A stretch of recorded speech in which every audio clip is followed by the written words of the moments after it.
আহ্বায়ক উপস্থিত রয়েছেন ঢাকা বিভাগের বিএনপির জাতীয় নির্বাহী কমিটির সাংগঠনিক সম্পাদক অ্যাডভোকেট আব্দুল সালাম, উপস্থিত রয়েছেন ঢাকা মহানগর দক্ষিণের সদস্য সচিব রফিকুল আলম মজনু, সাবেক সাধারণ সম্পাদক হাজী বাশার, উপস্থিত রয়েছেন জাতীয়তাবাদী কৃষক দলের সভাপতি হাসান জাফির তুহিন সহ এই অঞ্চল শান্তিনগর, পল্টন, মতিঝিল, সবুজবাগ, খিলগা, মুক্তা,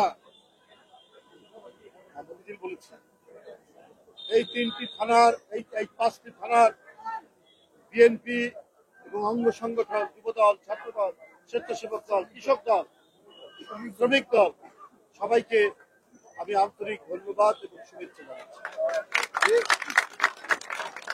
আসলে শেখ হাসিনার এখনো আতঙ্ক কাটেনি।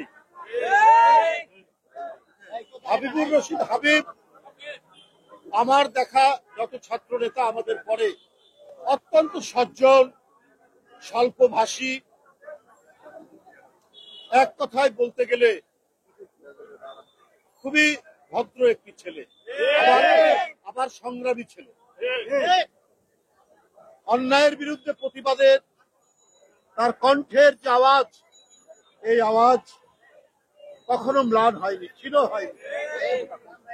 রফিকুল আলম মজনু, হাবিবুর রশিদ হাবিব, এদেরকে আমি আরো ছোট অবস্থায় ছাত্রদল করা অবস্থা থেকে দেখে আসছি। এদের ঠিকানা আকাশের নিচে, আলো বাতাসের নিচে কম হয়, এদের ঠিকানা বেশি হয় লাল দেওয়ালের মাঝখানে, কারাগারের মধ্যে। তো শেখ হাসিনা এখনো আতঙ্কিত কেন জানেন? শেখ হাসিনা এখনো আতঙ্কিত এই জন্য, সে তো জানে জনগণ তাকে ভোট দেয়নি, 97% ভোটার ভোট দেয়নি। সে আমি আর দামি, আমরা আর মামুদের নির্বাচন করেছে। এই যে অবৈধ নির্বাচন, এই যে অবৈধ সরকার, এইটা তো চোরাবালির উপর দাঁড়িয়ে আছে। যে কোনো সময় এই তার যে গদি, তার যে চেয়ার, এটা বালির মধ্যে ডুবে যেতে পারে। এই কারণেই হাবিবুর রশিদ হাবিবদেরকে, মজদুরদেরকে, আব্দুল কাদের ভুইয়া জুয়েলকে, হাবিবুল নবী খান সোহেলকে, রাজীব হাসানকে, সাইফুল ইসলাম নীরবকে তারা গ্রেফতার করে রেখেছে। ভয় থেকে এই গ্রেফতার। তাই তার একজন সাধারণ সম্পাদক আছে না, সব সময় কথা বলেন কিনা, ওবায়দুল কাদের সাহেব, উনি একটা কথা বলেছেন কিছু তলে তলে, এই জন্য ওরা প্রকাশ্য কিছু বলতে পারে না, ওরা তলে তলে কাজ করে। দেখবেন মুখে যেটা বলে তলে তলে করে আরেকটা। ইসরায়েলের বিমান বাংলাদেশে কি করে আসলো, বাংলাদেশের এয়ারপোর্টে মানুষ বলে, লোকে বলে শেখ হাসিনার জন্য 1 বাক্স ভর্তি শুভেচ্ছা বাণী পাঠানো হয়েছিল। কি গোপন সম্পর্ক, কি তলে তলে সম্পর্ক, প্রধানমন্ত্রী আপনার কাছে জানতে চায়। আপনি বলেন যে রাজনৈতিক কারণে, রাজনৈতিক মামলায় কেউ জেলে নাই, তারা বিভিন্ন অপরাধী তারা কারাগারে, বিএনপির নেতা কর্মীদের উদ্দেশ্য। তাহলে প্রধানমন্ত্রী, আমি একটা কথা বলি, 1-11 সময় আপনি চাঁদা নিয়েছিলেন, এই সাক্ষী দিয়েছে আপনার আপন ফুফাতো ভাই, একজন ব্যবসায়ী আজম যে চৌধুরী। এই তারা যে সাক্ষী দিল, তারা যে বলল, এবং ওবায়দুল কাদের সাহেবও বলেছেন গোয়েন্দাদের কাছে অনেক কথা, সেগুলো গেল কোথায়? আপনার কিছু হলো না কেন? আপনি তাহলে কে? আপনার মামলার কি হলো? যারা স্বৈরাচারী, যারা একনায়ক, তারা জনগণের পক্ষের মানুষকে কারাগারে ভরে রাখে। হাবিবুর রশিদ হাবিব কি ওই যে নারায়ণগঞ্জের সেখানে যে মাফিয়া এমপিরা রয়েছে যাদের নামে নিষ্পাপ কিশোর ত্বকী হত্যার অভিযোগ, হাবিবুর রশিদ হাবিব কি ওই ত্বকী হত্যার সাথে জড়িত? না, আপনার এমপি আওয়ামী লীগের এমপির নামে এইটি অভিযোগ পাওয়া যায়। হাবিবুর রশিদ হাবিব সে কি কারো ঘর দখল করেছে, কারো বাড়ি দখল করেছে, কারো জমি দখল করেছে? তারা আজকে কারাগারে। আর যারা টাকা পাচার করেছে $250 মিলিয়ন, 250 মিলিয়ন পাউন্ড, চট্টগ্রামের এমপি তারা বাইরে, তারা প্রকাশ্যে। তাই প্রধানমন্ত্রী আপনি যে কথা বলেন মানুষ মনে করে যে ওইটা হচ্ছে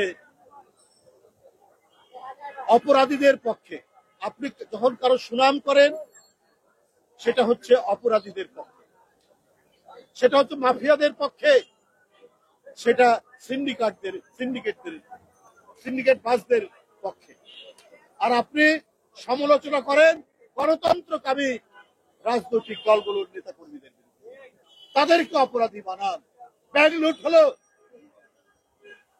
ঘর বাড়ি লুট হচ্ছে, জনগণের টাকা চলে যাচ্ছে আওয়ামী লীগের নেতাদের কাছে দেশের বাইরে, এরা ফেরেস্তা। আর হাবিবুর রশিদ হাবিব, আব্দুল কাদের ভুইয়া জুয়েল, এরা আজকে অপরাধী। হায় কি বিচিত্র এই দেশ। আলেকজান্ডারের সেনাপতি সেলুকাস এই কথাটা বলেছেন। আলেকজান্ডার আজকে সেই বিস্ময়, হাই সেলুকাস, কি অদ্ভুত শেখ হাসিনার রাজত্ব। বন্ধুরা আমার, অনেকক্ষণ রোদে বসে আছেন, প্রচন্ড খরতাপ।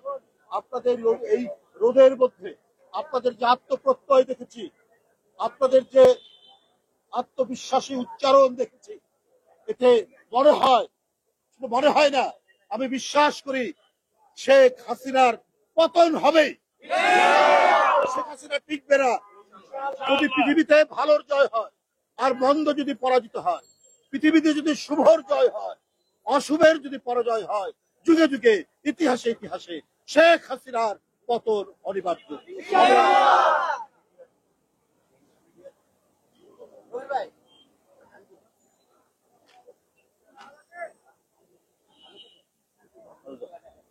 বন্ধুরা আমার, আমরা আর বক্তব্য দীর্ঘায়িত করতে চাই না।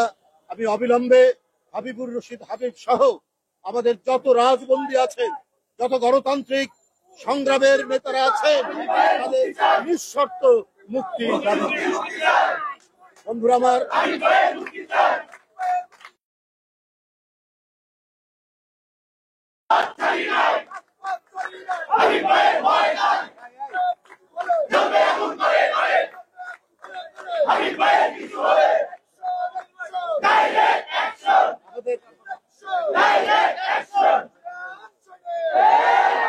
আমার বক্তব্য শেষ।